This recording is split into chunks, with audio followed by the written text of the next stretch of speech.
दोस्तों, आज की कहानी है माजी। औरतों का बाहर काम करना क्या गुनाह है। दोस्तों, कहानी शुरू करने से पहले अगर आपने हमारे चैनल को अभी तक सब्सक्राइब नहीं किया हो तो कर लीजिए ताकि आपके पास पहुंच सके हर नया वीडियो।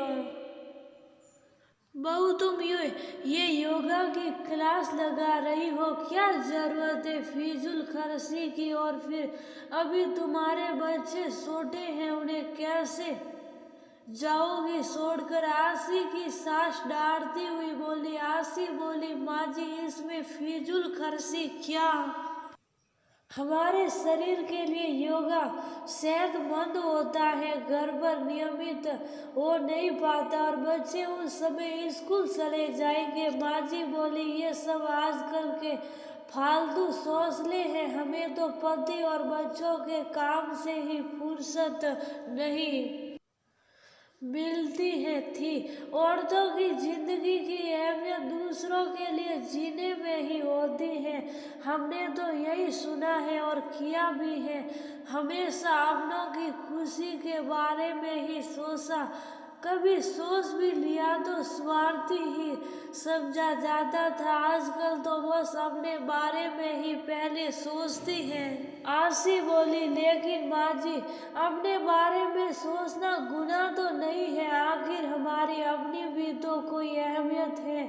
अपने आप को खुश रखना, स्वस्थ रखना ये हमारी जिम्मेदारी है।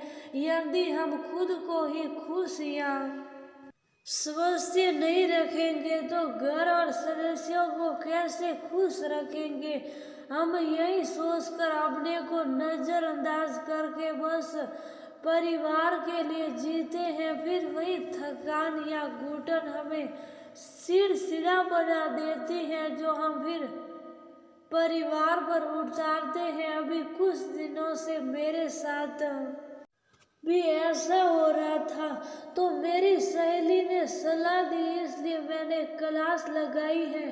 सास बनी महसूस रही कि बहू कह तो सही रही है। आज उन्हें एहसास हुआ कि ऐसा इसलिए होता है, वो भी ससुराल और बच्चों की सेवा में इतना थक जाती थी कि कभी बच्चे अपनी बात बताने के लिए उनके पास आते तो वह काम के कारण उनको डांट देती, गुस्से में बोलती, मुझे नहीं है वक्त तुम्हारी फालतू बातें सुनने का। पति कभी कहते कि कभी खुद को भी देख लिया करो, थोड़ा सज सवर कर रहा करो, तो गुस्से में बोल देती काम कौन करेगा। उन्होंने यही सीखा था कि घर के काम से औरत की पूछ होती है। इस कारण पति और बच्चे दूर ही रहते और ये उनकी आदत में शामिल हो गया था। इस बात का उन्होंने कभी ध्यान ही नहीं दिया।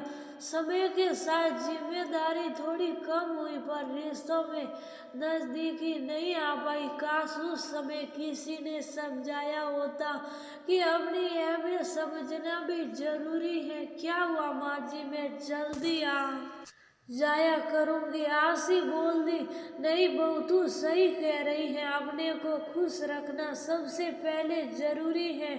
जब हम खुद की अहमियत समझेंगे तभी दूसरे हमारी और हम उनकी।